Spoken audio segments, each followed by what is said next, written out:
কি হয়েছে, কেন ফোন ধরো নাই, এত সময় কি করেছো, তাকে জবাবদিহি দিতে হয়। কিন্তু আমার আল্লাহ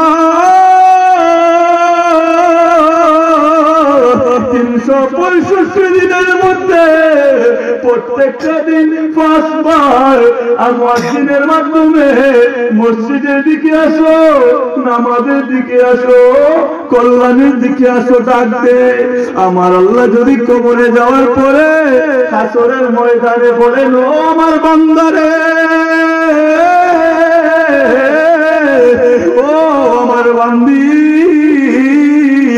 দুনিয়ার মধ্যে আসমান দিলাম, দুনিয়ার মধ্যে জমিন দিলাম, দুনিয়ার মধ্যে গাছপালা সব দিলাম রে, ও আমার বান্দা, ও আমার বান্দি, দুনিয়া সব কিছু তোর দাসত্ব করার জন্য দিলাম, আজকে কেন রে মুয়াজ্জিনে ডাকার পরেও মসজিদে আসলি না, কেন রে নামাজে আসলি না, কেন রে আল্লাহর ঘরে আসলে না?